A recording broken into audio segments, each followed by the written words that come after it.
Ininspeksyon ng mga pulis Maynila ang De La Salle University campus sa Taft Avenue kagabi, kasunod ng bomb threat na natanggap ng ilang estudyante. Ayon sa mga otoridad, wala silang nakitang bomba at may unang balita si Jomer Apresto.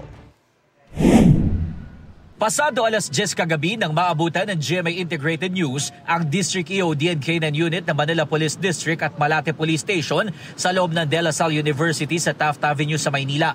Iniinspeksyon nila ang pasilidad matapos makatanggap ng bomb threat kahapon. A friend of mine actually sent a screenshot to me about the bomb threat, and I received like an email from our Canvas account, our Animo space, and it didn't mention bomb threat, but it was like something for us students to stay indoors because they have a security.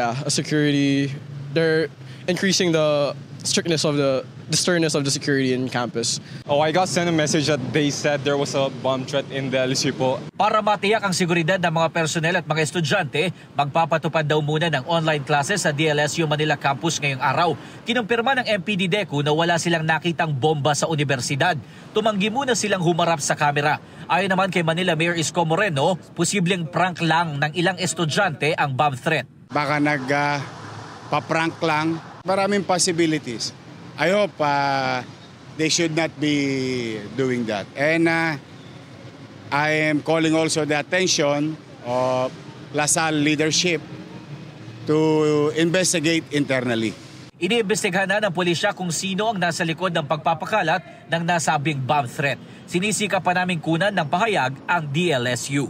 Ito ang unang balita, Jomer Apresto para sa GMA Integrated News.